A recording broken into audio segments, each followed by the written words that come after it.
Grandpa's youngest daughter, Rita, is not the only one leaving to get educated.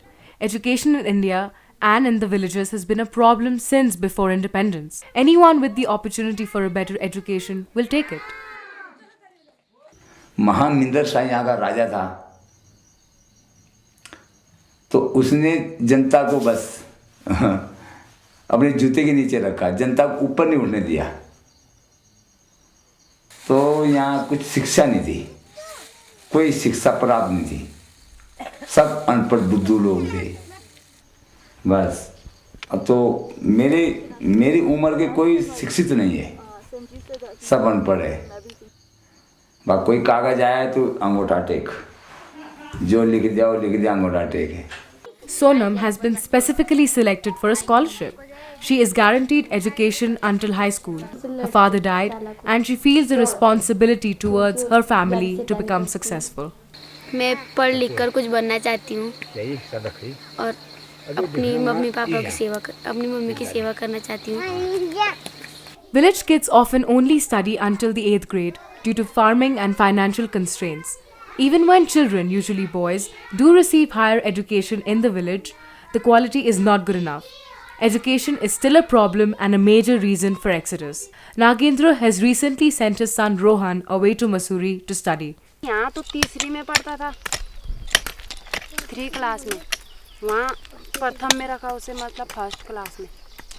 इतना अंतर है यहाँ की पढ़ाई में और वहाँ की पढ़ाई में। ठीक है, मसूरी अच्छा लगता है क्या, ये गाँव अच्छा लगता है? Mussoorie. Bhabhi ji's education is a common one. ऐसे तो पहले सोचती थी कि पढ़ लिख जाऊंगी तो कुछ करूंगी, लेकिन पढ़ाई भी नहीं आगे चली, पहले छुड़ा दिया। 8वीं तक मैंने रेगुलर किया, हाई स्कूल का मैंने प्राइवेट फॉर्म भरा, फिर माँ बाप ने छुड़ा दिया स्कूल। मैं ये सोचती हूँ कि अगर यहाँ अच्छा से स्कूल आ जाए, बच्चे यहीं पढ़ने लगे तो क्या कमी है, फिर क्यों जाएंगे लोग। Education is a form of exodus that leads to another reason for leaving. Since self-sufficient farming has become more difficult, money has become a key ingredient for survival and happiness. सुबह शाम तक मैं काम करता हूँ, तो क्या फायदा है, कोई मजे नहीं। इसलिए मैं कहता हूँ कि जो मजे नौकरी मैंने सर्विस में ठीक है, अपने शहर में चले जाएंगे, कुछ नहीं है तो लोगों को होटल में बर्तन मारने मिल जाएंगे, फिर भी रोटी खा लेंगे, कहीं झाड़ू मारने मिल जाएगा। हमारे पास हमारी सब्जी है, हमारे पास अनाज है, उनको मंडी ले जाने के लिए गाड़ी चाहिए। मंडी का भाव इतना है कि गाड़ी का भाड़ा पूरा नहीं हो रहा। प्लेन में कुछ ना कुछ रोज़गार मिल जाता है। गांव में घूमें आप, किसी का जूता नहीं है, किसी का कपड़ा नहीं है, किसी का कुछ नहीं है। आप शहर में जाओ सब कुछ मिलेगा, आपके पास पैसा है, यहाँ कुछ नहीं है। Villagers deal with many more problems. The lack of money and the greater lack of opportunities to make money in the village has dawned on the village over the years. What us urbaners take for granted is often hard-earned or unattainable for the villagers.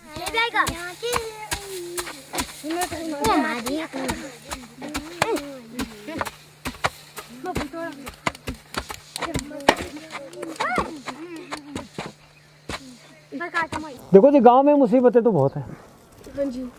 बीमार पड़ जाता है आदमी तो उसके लिए कोई साधन ले जाने के लिए भी नहीं है, फिर ले जाओगे भी तो फिर डॉक्टरों के लिए पैसा नहीं है उनके पास, क्योंकि गरीब लोग हैं, पैसा कहाँ से आना है उतना। खेती कर, जो घर में रहते हैं वो खेती करते हैं, जो बाहर रहते हैं वो पैसा कमाते हैं। The villagers may think the city is better, and in some ways it is. But do they really need what the city offers, or do they just want it? पहले यहाँ कुछ नहीं था, यहाँ स्कूल नहीं थे, कॉलेज कोई नहीं थे, ये गाड़ी रोड कोई नहीं थी। पहले लोग ऐसे जैसे आदिवासी रहते थे, लेकिन आज़ाद थे।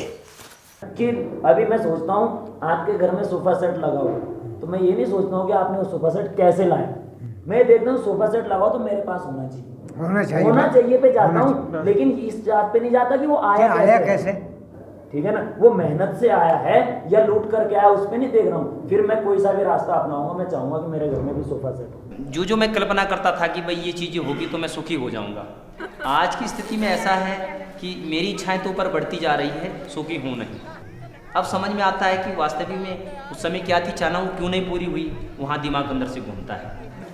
अब चाह आती है, चाह तो बहुत दूर जाती है, पता नहीं क्या क्या सोचता है, असंभव को संभव चाहता है। बड़े होकर मैं शहर में जाऊंगी। क्यों? क्योंकि मुझे शहर में बहुत अच्छा लगता है। क्या अच्छा लगता है शहर में? खेलना, स्कूल पढ़ना, काम करना। ठीक है। शहर बहुत बड़ा होता है, शहर बहुत अच्छा होता है और शहर में बहुत अच्छा खाना मिलता है, फल जो आम भी मिलते हैं खाने को, बहुत अच्छी अच्छी चीज़ मिलती है खाने को। जो हमारे नवयुवक काफ़ी लोग ऐसे कि उनको ज़रूरत नहीं है जाने की, परंतु वो चाहते कि निकल जाओ बाहर, मैं अपने स्वास्थ्य बनाऊं, अपनी हेल्थ बनाऊं और वापस आऊंगा, कुछ साल बाद हेल्थ बनेगी।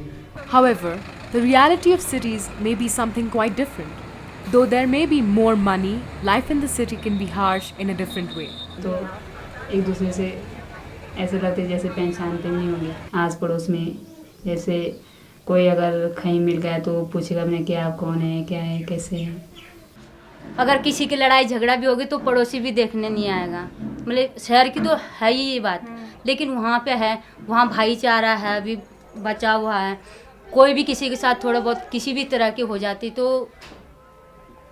सपोर्ट करते हैं। और जो यहाँ पे हमें लकड़ी पानी जो भी मुफ्त मिलता है वो वहाँ पे नहीं मिलेगा। मैं तो लोगों को ये समझाता हूँ कि शहर में मतलब इससे भी बुरे हाल होंगे हमारे। Exodus is more than seeking a better life. It's also about leaving something behind. Exodus is about leaving behind the hills. Exodus is about leaving behind your rituals. Religion is a major aspect of life in the village and in India.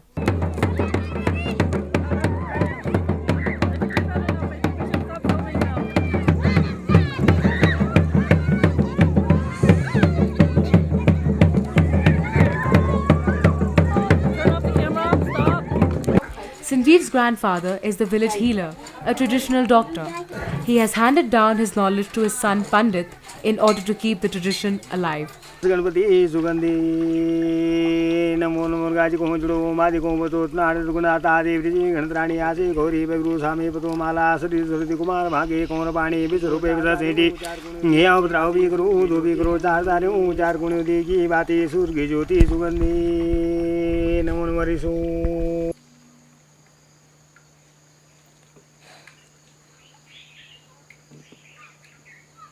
Exodus is about leaving behind your melas or festivals.